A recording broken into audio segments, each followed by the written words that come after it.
BRS పార్టీకి చరిత్రలోనే ఘోర పరాజయం ఎదురైంది. లోక్సభ ఎన్నికల్లో ఒక్క సీటు కూడా గెలవలేదు. దీంతో లోక్సభలో ఆ పార్టీ ప్రాతినిధ్యాన్ని కోల్పోయింది. చాలా నియోజకవర్గాల్లో 3వ స్థానానికి పరిమితమైంది కారు పార్టీ.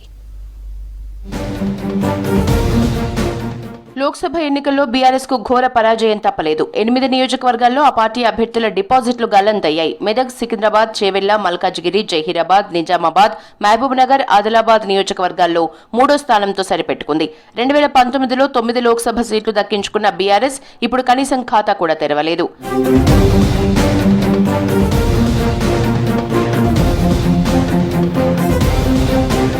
ఎన్నికల ప్రచారంలో భాగంగా గులాబీ బాస్ బస్సు యాత్ర ఏమాత్రం ప్రభావం చూపలేకపోయింది. ఓవైపు కేటీఆర్, మరోవైపు హరీష్ ఊరూరా తిరిగి ప్రచారం చేసినా ఫలితం లేకుండా పోయింది. ఖమ్మం, మహబూబాబాద్ స్థానాల్లో సెకండ్ ప్లేస్ లో నిలవగా హైదరాబాద్ లో 4వ ప్లేస్ కు పడిపోయింది గులాబీ పార్టీ.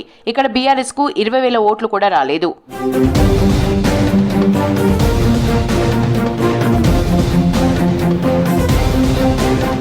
ఎన్నికల ప్రచారంలో కాంగ్రెస్ పై కేసీఆర్ చేసిన విమర్శల్ని ఏమాత్రం పట్టించుకోలేదు ప్రజలు.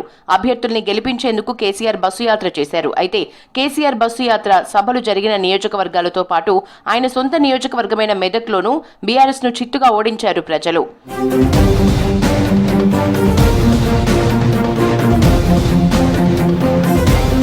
ఎన్నికల ముందు 14 సీట్లు గెలుస్తామనే ధీమాలో ఉన్న బీఆర్ఎస్ నేతలకు పెద్ద షాక్ ఇచ్చారు ప్రజలు. మెదక్ సీటుపై భారీ ఆశలు పెట్టుకున్నారు గులాబీ లీడర్స్. ఇక్కడ అభ్యర్థి గెలవకపోగా 3rd ప్లేస్ కు పరిమితమయ్యారు. ఇక్కడ 2009 నుంచి 2019 వరకు వరుసగా 4 సార్లు బీఆర్ఎస్ అభ్యర్థులే గెలిచారు. అయితే ఈసారి ఆ రికార్డును బీజేపీ అభ్యర్థి రఘునందన్ రావు బ్రేక్ చేశారు.